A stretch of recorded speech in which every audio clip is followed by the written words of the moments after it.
Hello दोस्तों, मेरा नाम है सुजीत और आपका बहुत बहुत स्वागत है आज के इस वीडियो में। दोस्तों आज के इस वीडियो में हम इंटीग्रेशन शुरू करने वाले हैं। इंटीग्रेशन मतलब समाकलन।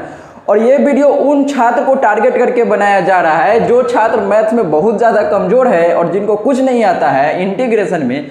और दुनिया के सबसे कमज़ोर छात्र का आज के इस वीडियो में स्वागत है। तो चलिए दोस्तों, वीडियो को हम शुरू करते हैं। और इंटीग्रेशन में कुछ नहीं आता है तो वीडियो को शुरू से एंड तक देखते रहिए, पूरा सीख जाएंगे। और ये बिहार बोर्ड से रिलेटेड जितना क्वेश्चन इंटीग्रेशन में आया है वो सारे क्वेश्चन आपसे बनने शुरू हो जाएंगे। और आपको भी लग रहा होगा कि क्वेश्चन हमसे नहीं बनता है, तो भैया 100% आपसे क्वेश्चन बनेगा। क्वेश्चन बनने का गारंटी मैं लेता हूँ। और पूरा क्वेश्चन बैंक का क्वेश्चन आपसे बनना शुरू हो जाएगा। इसी तरह से पढ़ाया जाएगा कि जिससे कि आपका क्वेश्चन बैंक का सारा क्वेश्चन इज्जत से अच्छे से बन जाएगा। तो चलिए दोस्तों, इंटीग्रेशन चैप्टर को शुरू करते हैं। तो सबसे पहले अपने पास क्या होता है भैया, आप सब पढ़े होंगे डिफरेंशिएशन चैप्टर, ठीक है। इससे पहले हम डिफरेंशिएशन का लेक्चर डाल रखे हैं। तो अब देखिए, आप डिफरेंशिएशन पढ़े होंगे भैया। तो डिफरेंशिएशन का ये जो सिंबल होता है d/dx, ये किसका सिंबल होता है? ये डिफरेंशिएशन का सिंबल होता है। किसका सिंबल होता है? डिफरेंशिएशन। अब भैया हिंदी मीडियम वाला छात्र बिल्कुल चिंता नहीं कीजिए, पूरा समझ में आएगा। हिंदी अंग्रेजी से कोई मतलब नहीं। अरे भैया मैथ है, हिंदी अंग्रेजी इसमें कोई फर्क नहीं पड़ता है। देखिए d/dx क्या होता है? सिंबल। किसका सिंबल? डिफरेंशिएशन का। इसी प्रकार से इंटीग्रेशन का भैया ये सिंबल होता है। किसका सिंबल होता है? इंटीग्रेशन का। किसका सिंबल है? इंटीग्रेशन का। ठीक है भैया, हम अभी तक क्या जाने? इंटीग्रेशन दिखता कैसा है। सिंबल मतलब क्या? इसका फोटो। भैया आपका फोटो होगा ना, मुंह के दिखता है ना, सेम इसी प्रकार से इंटीग्रेशन का ये फोटो है, ऐसा दिखता है। ये सिंबल है इंटीग्रेशन का, समाकलन का। इतना समझ में आ गया। अब देखते हैं, क्या देखते हैं भैया? अब इंटीग्रेशन जो दिखेगा आपको क्वेश्चन में ऐसा दिखता है। पहले फोटो समझ लेते हैं, फिर आगे बढ़ेंगे। ऐसा क्वेश्चन दिखेगा f(x) और dx, ठीक है भैया। इंटीग्रेशन ऐसा दिखेगा, ठीक है। अब देखिए इंटीग्रेशन क्या है कि यहाँ पर कुछ भी लिखल रहेगा और इसका इंटीग्रेशन पूछेगा। जैसे आप डिफरेंशिएशन पढ़े होंगे d/dx और यहाँ पर कुछ लिखल रहता था, तो जो यहाँ पर लिखल रहता था उसका डिफरेंशिएशन करना होता था। उसी प्रकार यहाँ पर जो है ना, इसका इंटीग्रेशन करना होता है। इसको कैसे पढ़ेंगे? इसका इंटीग्रेशन मतलब किसका इंटीग्रेशन? f(x) का इंटीग्रेशन किसके सापेक्ष? x के सापेक्ष। भैया इंग्लिश में कैसे पढ़ेंगे इसको? f(x) का इंटीग्रेशन किसके सापेक्ष? x के सापेक्ष। इंग्लिश में कैसे पढ़ेंगे? Integration of f(x) with respect to x। किसका इंटीग्रेशन? f(x) का integration with respect to x। तो भैया पढ़ते कैसे हैं वो समझिए। इसको लिख देते हैं, पढ़ते कैसे हैं। इसको क्या पढ़ेंगे बोलिए? इसको पढ़ेंगे इंटीग्रेशन। बोलिए बोलिए बोलिए। इंटीग्रेशन ऑफ किसका इंटीग्रेशन? इसका इंटीग्रेशन। तो इंटीग्रेशन ऑफ f(x) और यहाँ dx है ना, तो इसका मतलब ये है कि with respect to. With respect to. अब ये क्या है? x है, मतलब कि x के रेस्पेक्ट में इंटीग्रेशन हो रहा है। अब समझिए कि कहीं पर अगर ऐसा लिखा हुआ है gt और dt, तो भैया हम इसको कैसे पढ़ेंगे? कोई बता सकता है क्या? हाँ भैया बिल्कुल बता देंगे। क्या बता देंगे? बोलिए बोलिए। इंटीग्रेशन। किसका इंटीग्रेशन भैया? इसका इंटीग्रेशन। gt का इंटीग्रेशन किसके सापेक्ष? With respect to. यहाँ पर dt है तो विथ रेस्पेक्ट टू t। आया नहीं आया? तो पढ़ना हम सीख गए कि कैसा क्वेश्चन रहेगा। ऐसे लिखल है तो इसको पढ़ते कैसे। अब थोड़ा समझिए, x का मतलब क्या है? जिसके रेस्पेक्ट में इंटीग्रेशन करना है। f(x) क्या है? जिसका इंटीग्रेशन करना है। f(x) क्या है? जिसका इंटीग्रेशन करना है। कुछ नहीं लिखना है, बस समझना है। ये सिंबल है इंटीग्रेशन का। f(x) क्या है? यहाँ पर जिसका इंटीग्रेशन करना है वो ये है। और dx का मतलब क्या है कि किसके रेस्पेक्ट में इंटीग्रेशन कर रहे हैं। तो भैया x के रेस्पेक्ट में इंटीग्रेशन कर रहे हैं। बस इतना कहानी आपको अब तक समझ में आ गया होगा। अब क्वेश्चन पर हम आगे बढ़ते हैं। इसमें फार्मूला क्या होता है, किस प्रकार का क्वेश्चन आता है और कुछ बेसिक भी जानते हैं। तो पहले आप इसको नोट कर लीजिए, फिर आगे बताते हैं। हम ये समझते हैं कि इंटीग्रेशन आया कहाँ से, उसका बेसिक क्या है और वो कहाँ से आता है। तो देखिए दोस्तों, सबसे पहले ये है कि आप ये जानते होंगे, क्या जानते होंगे कि डिफरेंशिएशन, अगर कोई आपसे पूछता है कि x² का भैया डिफरेंशिएशन बताओ, तो इस सब को पता होता है कि 2x होता है ना पता। तो भैया इंटीग्रेशन यहीं से पैदा हो गया। एक चीज याद रखना है, क्या याद रखना है कि इंटीग्रेशन जो होता है डिफरेंशिएशन का उल्टा होता है। क्या बोले, अभी समझ नहीं आया होगा, फिर से सुन लीजिए जो हम बोल रहे हैं, ध्यान से सुनिए। इंटीग्रेशन क्या होता है, डिफरेंशिएशन का उल्टा होता है। इंटीग्रेशन क्या होता है, डिफरेंशिएशन का उल्टा होता है। फिर से इंटीग्रेशन किसको कहते हैं, डिफरेंशिएशन के उल्टा को इंटीग्रेशन कहते हैं। उल्टा कहने का मतलब क्या है वो समझिए। और इंग्लिश वाले बच्चे, integration is reverse process of differentiation. Integration is reverse process of differentiation. अब ये जो अंग्रेजी और हिंदी में हम बोले हैं, इसका मतलब क्या है वो समझते हैं। तो भैया इसका मतलब ये है कि अगर एक्स स्क्वायर का डिफरेंशिएशन 2x है ना, तो उल्टा कहने का मतलब ये है ना, क्या मतलब है देखिए, अगर एक्स स्क्वायर का डिफरेंशिएशन 2x है तो भैया 2x का जो इंटीग्रेशन होगा एक्स स्क्वायर होगा। आया नहीं आया, अरे पक्की बात, यस और नो। तो उल्टा कहने का मतलब समझ आया कि नहीं आया। अगर एक्स स्क्वायर का डिफरेंशिएशन 2x है तो 2x का इंटीग्रेशन एक्स स्क्वायर हो जाएगा। अरे भैया भारी है क्या इंटीग्रेशन, नहीं सर बिल्कुल आसान है। अब एक चीज और समझते हैं, जैसे देखिए अगर आप ये जानते होंगे कि भैया डिफरेंशिएशन ऑफ cos x जो होता है, हम सबको पता होता है माइनस साइन x होता है। ठीक है भैया, हम सबको पता है। तो क्या हम इसको ऐसे लिख देंगे क्या, कैसे, ऐसे क्या हम बोल सकते हैं कि माइनस साइन एक्स का जो इंटीग्रेशन होगा भैया, इसका जो इंटीग्रेशन होगा ये लिख सकते हैं क्या? हाँ भैया बिल्कुल लिख सकते हैं, कुछ भी लिख सकते हैं। क्या मतलब, इसका डिफरेंशिएशन अगर ये है तो इसका इंटीग्रेशन ये हो जाएगा। क्लियर है एकदम से। अब थोड़ा आगे समझिए, तो ये देखिए, अब आप ये समझ गए होंगे कि इसका डिफरेंशिएशन ये है तो इसका इंटीग्रेशन ये होगा।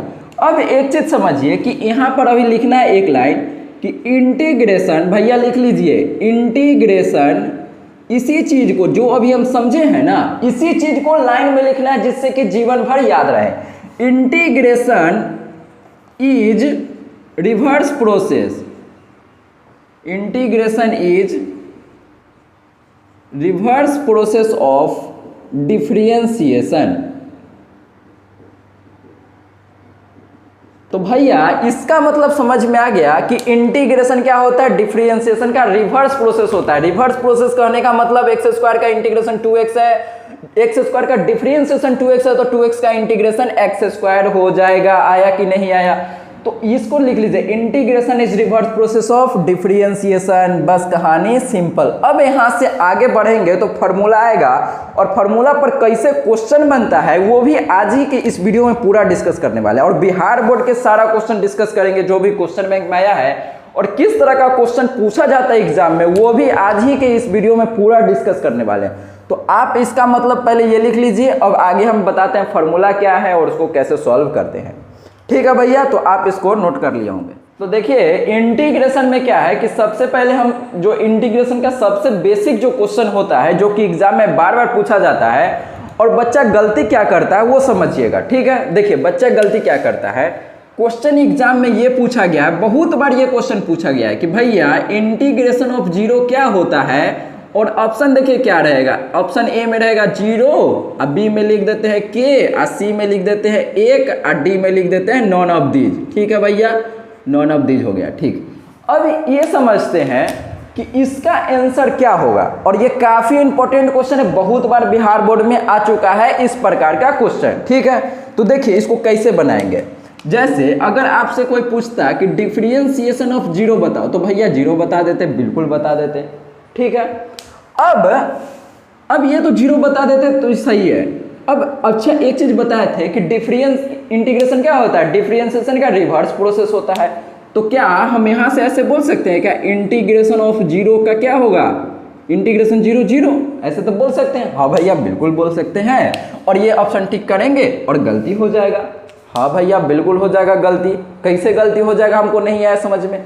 तो ये जो गलती है ये काहे गलती है, ये आज के इस वीडियो में थोड़ा सा आगे पता चलने वाला है, और इसका आंसर ये के होगा, बी ऑप्शन होगा। काहे ये होगा आगे आज के इस वीडियो में पता चलने वाला। तो ये इसका आंसर नहीं है भैया, ये इसका आंसर है के। इसका के आंसर काहे है वो एक बार बता देते हैं, फिर आगे दोबारा इस पर आएंगे। ठीक है, तो समझिए कि इंटीग्रेशन इसका जीरो तो जीरो होगा, इसमें कोई दिक्कत नहीं है, ठीक है। लेकिन एक चीज याद रखना है कि जब इंटीग्रेशन में जो आंसर आता है ना, उसके लास्ट में हम हमेशा प्लस के ऐड करते हैं। क्या ऐड करते हैं? हमेशा के ऐड करते हैं। के का मतलब क्या है कि इंटीग्रेटिंग कांस्टेंट है। के का मतलब क्या है? Integrating constant. मतलब जो इंटीग्रेशन का आंसर आता है, इसका इंटीग्रेशन किए तो ये आया। अब इसके लास्ट में हम के हमेशा ऐड करते हैं। के लिख दो, चाहे कई बार यहाँ पर बुक में सी लिख देगा, तो इससे डरना नहीं है, कुछ भी लिख देगा भैया, के लिख दे, सी लिख दे, कोई भी कांस्टेंट रहेगा। तो जीरो प्लस कांस्टेंट तो भैया क्या हो जाएगा? सी आएगा ना। तो इसी प्रकार के रहता तो के आंसर, तो जीरो आंसर काहे नहीं होगा? बस याद रखना है कि इंटीग्रेशन के लास्ट में कांस्टेंट ऐड किया जाता है, इसलिए जीरो आंसर नहीं होगा, ये आंसर होगा। तो ये गलती आप समझ गए होंगे। अब हम फार्मूला पर सीधा सीधे चलते हैं और फार्मूला को बताते हैं क्या है और कैसे क्वेश्चन आता है। तो देखिए भैया, इंटीग्रेशन में जो सबसे पहला फार्मूला अपने पास आता है, यहाँ से फार्मूला शुरू हो गया। तो सबसे पहला फार्मूला हम यहाँ पर लिख देते हैं इंटीग्रेशन x के पावर n। जैसे डिफरेंशिएशन x के पावर n याद किए थे ना, n इंटू एक्स के पावर n माइनस 1, सेम प्रकार से इसका भी इंटीग्रेशन याद रखना है। क्या इसका इंटीग्रेशन क्या याद रखना है सर? देखिए x के पावर, यहाँ पर देखिए क्या याद रखना है, n प्लस 1 अब बटा में n प्लस 1। इसका मतलब क्या है? ध्यान से देखिए कि जो x के पावर में क्या है, x के पावर में n है भैया, तो n में 1 बढ़ा दीजिए, तो n में 1 बढ़ाएंगे तो n प्लस 1। और जो यहाँ पावर में आए ना, उसी को नीचे लिख देना है। आया कि नहीं आया? अब एक चीज अभी और बताए थे कि इंटीग्रेशन का ये फॉर्मूला, और बाद में हम क्या लगाते हैं? प्लस के लगाते हैं। काहे लगाते हैं? ये अपना मन से लगाते हैं। अच्छा, आपको अगर ये जानना है कि भैया ये जो इंटीग्रेशन होता है, इसके लास्ट में हम प्लस के काहे ऐड करते हैं, तो आप कमेंट बॉक्स में बताइएगा। आपको इसका पूरा अच्छा से एक्सप्लेन करके बता देंगे कि भैया इंटीग्रेशन में लास्ट में के काहे ऐड किया जाता है। फिलहाल हम नहीं बता रहे, क्योंकि बिहार बोर्ड में इसका कोई ज़रूरत है नहीं। सिंपली आपको ध्यान रखना है कि इंटीग्रेशन के लास्ट में के ऐड किया जाता है। अगर आप जानना चाहते हैं तो कमेंट में बताइएगा, बिल्कुल आपके लिए वीडियो स्पेशल बना दिया जाएगा। ठीक है भैया, अब ये इंटीग्रेशन का ये फार्मूला होता है, लेकिन इसमें एक फार्मूला ये है कि n का वैल्यू कुछ भी रहे तो ये फार्मूला हम लगा सकते हैं, 1 2 3 4 5 6 7 कुछ भी रहे, लेकिन n का वैल्यू -1 नहीं होना चाहिए। क्या नहीं होना चाहिए? -1। अगर n का वैल्यू भैया -1 रहेगा ना, तो ये फार्मूला नहीं लगाना है। मतलब n का वैल्यू -1 नहीं रखना है भैया। आया समझ कि नहीं आया? क्या बोले? इस फार्मूला में n का वैल्यू -1 नहीं रखना है। देखिए अब इसका एग्जाम्पल समझते हैं, काहे नहीं रखना वो भी समझते हैं। जैसे अगर कोई आपसे पूछे कि भैया इंटीग्रेशन x² का बताओ, तो आप क्या बताएंगे? x के पावर 2 है तो 2 में 1 जोड़ना है, तो 2 + 1, और जो यहाँ पर आया वही नीचे लिखना है, 2 + 1। अब प्लस के तो हमेशा लिखते हैं। अब इसको हम ऐसे लिख देंगे क्या? x के पावर 2 × 3 और नीचे 2 × 3, अब प्लस के। भैया यही इसका आंसर हो जाएगा कि नहीं हो जाएगा? अब इस प्रकार से 2 के जगह पर कोई भी पावर दे देगा, तो क्या हम ऐसा क्वेश्चन कर सकते हैं कि नहीं कर सकते? हाँ भैया बिल्कुल कर सकते हैं। और बिहार बोर्ड में दोस्तों इस प्रकार का भाई क्वेश्चन बहुत मिल जाएगा, बहुत मतलब बहुत ज़्यादा। इस फार्मूला पर लगभग मैक्सिमम क्वेश्चन इसी फार्मूला पर, डायरेक्ट ये फार्मूला भी पूछ लिया जाएगा एग्जाम में। और ध्यान रखिएगा n का वैल्यू -1 काहे नहीं रखना, अभी बताते हैं। देखिए अब जैसे मान लीजिए कि x का वैल्यू अगर यहाँ पर -1 भैया दे देते हैं, -1 तो फार्मूला में बोला है कि भैया ये नहीं लगाना है। फार्मूला वाला पहले ही आपको बोल दिया है कि भैया इस फार्मूला में n का वैल्यू -1 रखिएगा तो ये फार्मूला से गलत आंसर आएगा। काहे गलत आंसर आएगा? जबरदस्ती रख के चेक कर लेते हैं भैया। ठीक है, चेक करते हैं तो क्या आएगा। देखिए x के पावर -1 क्या जोड़ते हैं? +1 जोड़ते हैं ना। फार्मूला में जो पावर होता है उसमें +1 जोड़ते हैं, तो भैया +1 कर देंगे, और जो पावर है वही नीचे, यहाँ यही चीज़ यहाँ लिख दी। अब देखिए अब प्लस के, अब समझना क्या है कि x के पावर 0, ये कट जाएगा तो यहाँ पर 0 बचेगा, और ये कट जाएगा तो नीचे 0। अब इसका आंसर क्या होगा? इसका कोई आंसर नहीं होगा, इनफाइनाइट होगा। इसका कोई आंसर होगा क्या? ये तो अनडिफाइंड है ना। ये क्या है? नीचे अगर 0, ऊपर में क्या है? x के पावर 0 मतलब 1, और नीचे 0, तो किसी भी ऊपर में पॉजिटिव नंबर है और नीचे में 0, क्या ये एग्जिस्ट करेगा? नहीं करेगा भैया, ये तो अपरिभाषित है, अनडिफाइंड है। तो इसका आंसर काहे n का वैल्यू -1 नहीं रखना है, ये पता चल गया होगा। अब n का वैल्यू अगर ये रहेगा तो क्या इसका आंसर हम क्या देंगे एग्जाम में, ये आपके दिमाग में आ रहा होगा। भैया अगर एग्जाम में ये क्वेश्चन आ गया तो क्या हम इसका आंसर अनडिफाइंड देंगे? अनडिफाइंड तो नहीं भैया, ऐसा नहीं है। इसका मतलब क्या है कि अगर हम इसको ऐसे देखें, x के पावर -1 को 1/x लिख सकते हैं कि नहीं लिख सकते हैं? तो 1/x का एक दूसरा फॉर्मूला होता है, इसको हम log x + k के नाम से जानते हैं। क्या बोले हम? अगर x के पावर -1 रहेगा यहाँ पर तो 1/x इसको लिख सकते हैं। 1/x का अलग से एक फार्मूला बनाया गया जिसको हम log x बोलते हैं। तो 1/x का वैल्यू log x होता है, ये याद रखना है। ठीक है, अभी आगे इस फार्मूला को फिर से लाएंगे। अभी हम इस फार्मूला में खाली ये समझे कि n का वैल्यू -1 नहीं रखना है भैया। ठीक है, अब देखिए कि अलग अलग n का वैल्यू रख के क्वेश्चन को सॉल्व करते हैं। तो देखिए आपको ये क्वेश्चन सॉल्व करना है। x के वैल्यू अगर मान लीजिए यहाँ पर 1/2 दे दिए, तो भैया कुछ भी पावर रहे x के पावर, तो कैसे करेंगे बताइए? तो x के पावर 1/2 + 1, जो यहाँ पर है वही नीचे लिखना है, 1/2 + 1। अब देखिए आधा और 1 जोड़ेंगे तो कितना होगा? 1.5 होगा। तो हम इसको ऐसे लिख सकते हैं क्या? x के पावर 3/2 और 3/2, अब प्लस लास्ट में k ऐड करना नहीं भूलना है। अगर k ऐड नहीं करेंगे तो आंसर गलत हो जाएगा भैया। ठीक है, अब देखिए इंटीग्रेशन, अब √x आ गया, तो इसमें और इसमें कोई अंतर है क्या? अरे भैया √x को ही तो हम ऐसे लिख सकते हैं, आया नहीं आया, x के पावर 1/2 dx, तो यही इसका आंसर हो जाएगा कि नहीं हो जाएगा? तो इस प्रकार से x का वैल्यू अगर x के पावर में कुछ भी दे देगा तो आप आसानी से कर पाएंगे। चलिए दोस्तों, ये आप समझ गए होंगे। अब अगला देखिए कि अगर क्वेश्चन ऐसा रहेगा, इंटीग्रेशन x के पावर 5/2, ये आप अभी लिख लीजिए कॉपी में और आपको होमवर्क में ये क्वेश्चन करना है। 7/2 dx और इंटीग्रेशन x के पावर 100 dx इंटीग्रेशन x के पावर 998 dx। तो भैया इस प्रकार से x के पावर में कुछ भी दे देगा तो क्या हम इस क्वेश्चन को आसानी से कर सकते हैं कि नहीं कर सकते हैं? आप जरा इसका आंसर कमेंट बॉक्स में बताइएगा। अब ये आप समझ गए होंगे, तो इसका आंसर कमेंट में बताइएगा और इस सब को आप नोट कर लीजिए। फिर इसके आगे हम अगला फॉर्मूला बताते हैं और उस पर जो क्वेश्चन आया है वो भी डिस्कस करते हैं। देखिए दोस्तों, अभी हम डिस्कस किए थे कि x के पावर n का फॉर्मूला क्या होता है और उस पर क्वेश्चन कैसे बनता है वो समझ गए। अब देखिए दूसरा फार्मूला जो अपने पास होता है ये है। दूसरा फार्मूला क्या है भैया? अच्छा, इसी फार्मूला पर थोड़ा सा गौर करते हैं। तो देखिए पहला के फार्मूला पर अभी क्वेश्चन बनाते हैं। जैसे मान लीजिए कोई आपको बोलता है 1 का इंटीग्रेशन क्या होगा, तो अब क्या बोलेंगे? 1 का इंटीग्रेशन कैसे करेंगे? अच्छा, 1 को हम ऐसे लिख सकते हैं क्या? x के पावर में 0। अब जो फार्मूला बताए थे उस फार्मूला से इसका आंसर हम निकाल सकते हैं कि नहीं निकाल सकते हैं? हाँ भैया निकाल सकते हैं। क्या हो जाएगा? x के पावर 0 + 1, अब बटा में 0 + 1, तो x के पावर क्या आ गया?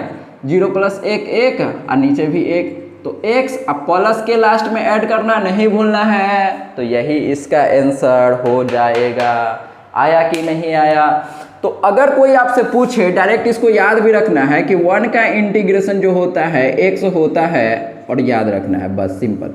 और एक चीज और याद रखिएगा दोस्तों, अगर आपको कोई पूछेगा 0 का इंटीग्रेशन क्या होगा, तो 0 तो होता है लेकिन 0 में लास्ट में हम क्या बोले थे फार्मूला में? हमेशा k ऐड किया जाता है। तो आपको ऐसे बोलना है 0 का इंटीग्रेशन क्या होगा भैया? 0 में अगर कोई कांस्टेंट ऐड करेंगे तो कांस्टेंट आंसर आ जाएगा कि नहीं आ जाएगा? तो ऑप्शन टिक करते समय 0 को टिक नहीं करना है, ये ध्यान रखिएगा। अब इसके आगे जो भी फार्मूला होता है log x का, e की पावर x का, तो वो सब हम नेक्स्ट वीडियो में डिस्कस करेंगे। और नेक्स्ट वीडियो में जितने भी इंटीग्रेशन से रिलेटेड यहाँ पर क्वेश्चन बैंक में क्वेश्चन है वो भी नेक्स्ट वीडियो में डिस्कस करेंगे। तो सबसे पहले आप इसको नोट कर लीजिए और नेक्स्ट वीडियो में इसके आगे डिस्कस करने वाले हैं। तो चलिए दोस्तों, फिर से मिलते हैं नेक्स्ट वीडियो में। तब तक के लिए जय हिंद, जय भारत, वंदे मातरम।